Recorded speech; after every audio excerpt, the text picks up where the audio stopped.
안녕하세요. 저는 수자국어학원에서 건대부고 2학년 내신을 담당하고 있는 김가온 강사라고 합니다.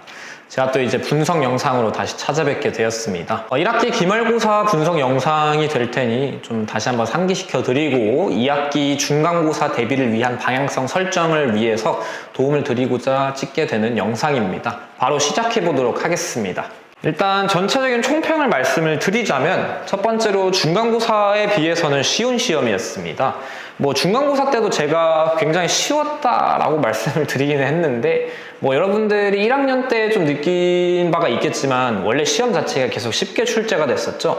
다만 제가 당부드리고 싶은 것은 지난 1학기 기말고사까지는 쉬웠으나 여러분 후배들, 즉 1학년 친구들 시험은 지금 무지막지하게 어려워요.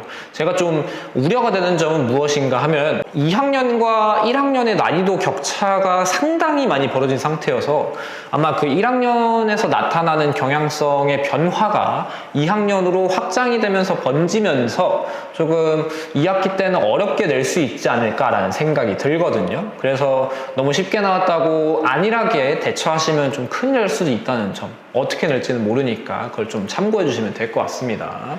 두 번째로는 중간고사에 비해서 내신형 문항에 좀 더 초점화해서 비중을 많이 높였습니다. 그래서 정말 누구나 공부를 조금 열심히 했다면 충분히 최소 3등급 혹은 2등급까지는 노려볼 수 있게끔 문제를 출제했습니다. 이제 바로 뒤에서 제가 세부적으로 좀 분석을 해보도록 하겠습니다. 크게 보면 세 부분으로 나눴고요. 첫 번째부터 바로 보도록 하겠습니다. 항상 학생들이 좀 짜증내고 어려워하는 그 외부 지문에 대해서 말씀을 드리자면 총 2개가 출제되었고요. 근데 이 2개도 사실은 천천히 보면은 첫 번째 추여우중이라는 작품은요, 원래 우리 시험범위 작품인 촉규화라는 작품에서 화자의 정서를 중심으로 비교 감상하면 충분히 해석을 할 수가 있었던 작품입니다. 그렇게 크게 어렵지 않았던 작품이 되겠고요. 그 다음에 바로 뒤에 작품인 송수건의 까치밥이라는 작품 같은 경우는 대상에 대한 태도를 중심으로 잡으면, 즉 연민이라는 태도를 잡으면은 상당히 쉽게 접근할 수 있었던 작품이었습니다. 그래서 외부 지문이 나왔다, 그래서 어려운 시험이었다라고 보기에는 이미 여러분들도 느끼셨겠지만 전혀 그런 게 아니다 라는 점을 말씀드리고 싶습니다. 두 번째로 가보겠습니다.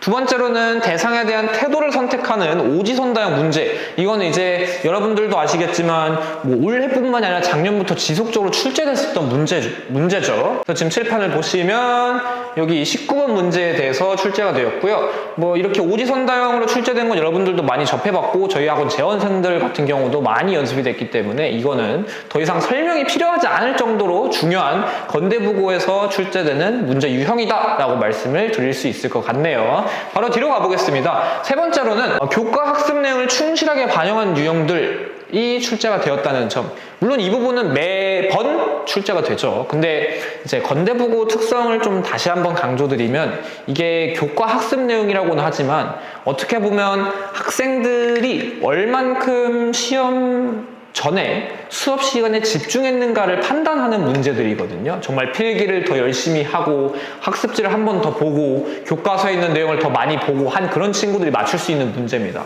절대로 내가 본질적으로 그 장소에서 전혀 모르는 지문이거나 모르는 헷갈리는 선지인데 판단해야 된다 그런 게 아닙니다. 실제로 예시를 보겠습니다. 비 오는 날이면 가리봉동에 가야 한다를 바탕으로 출제한 문제고요. 선지 하나만 보면 신경숙의 소설 외딴방의 연작소설로 12편 중 6번째 작품에 해당된다.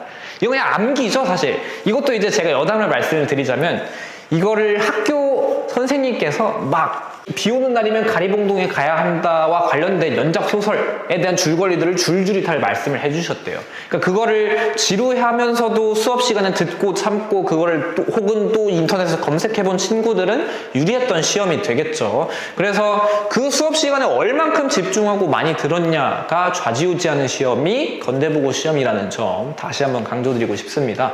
여기 보시다시피 다른 선지들도 웬만해서는 결국에는 그게 다 암기를 바탕으로 한다라는 거를 알 수가 있을 겁니다. 5번 선지도 지금 엄청난 암기를 바탕으로 하고 있는 게 보이고요. 이런 6번 문제와 관련돼서 좀 더 말씀을 드리자면 다른 문제를 보시면 지금 보시는 14번 문제 한국문학의 개념과 범위에 대한 설명, 이거는 이제 교과 학습 목표랑 완전히 밀접하게 연관이 되어 있었던 문제고요. 제가 수업 시간에도 엄청나게 강조를 많이 했었죠. 혹시나 나오면은 굉장히 된통 당할 수 있다. 그리고 실제로 출제가 되었습니다. 바로 뒤에 또 가보면 17번 문제도 앞선 14번 문제 비슷한 건데, 이게 한국문학의 보편적인 정서를 기반으로 어떻게 우리가 풀어낼 수 있는가를 물어보고 있는 문제고요. 이제 이것도 어떻게 보면은 작품의 표현이나 내용 혹은 구절의 의미를 바탕으로 물어보는 게 절대 아니죠. 정말 그 단원의 학습 목표를 잘 충실히 확인했는가를 물어보는 문제가 되겠고요. 심지어 서술형에서도 그런 문제들이 나왔습니다. 서답형 3번 그리고 서답형 6번. 이것들은 우리가 교과서 뒷부분에 보시면 학습활동 말고요. 그 뒷부분에 가면은 감상의 뜰이라는 부분이 있습니다. 뭐 아실지 모르겠습니다. 재원생들은 알 겁니다.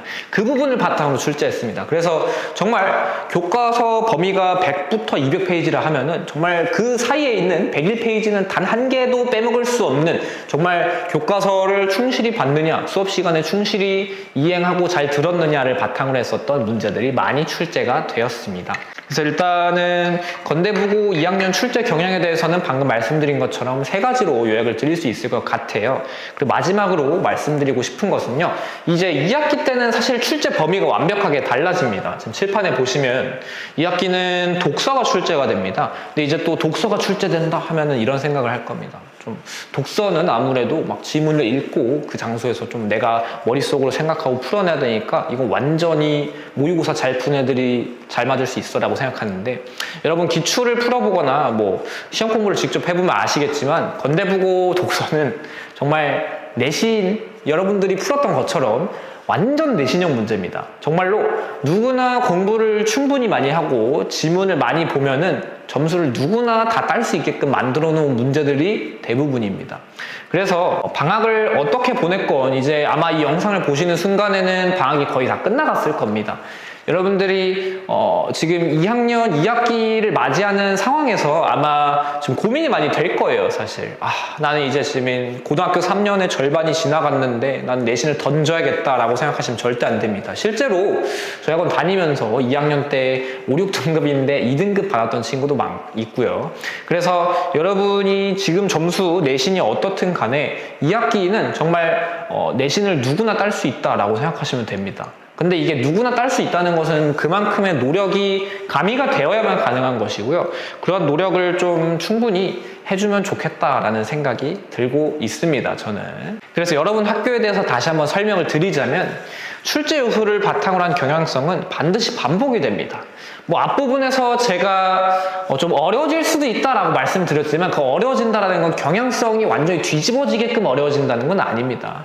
그 내신형 출제 경향을 바탕으로 선지를 꼬아서 오답률을 높이는 것이지, 완전히 갑자기 수능형 문제로 탈바꿈하거나 그럴 일은 거의 없을 거라고 저는 봅니다. 그래서 이 점을 여러분들이 염두에 두시면서 혹시나 더 궁금하신 점이 있으시다면 저희 학원에 좀 문의를 주시면 될 것 같고요. 저는 이상으로 영상을 마치도록 하겠습니다. 지금까지 김가온 강사였습니다. 감사합니다.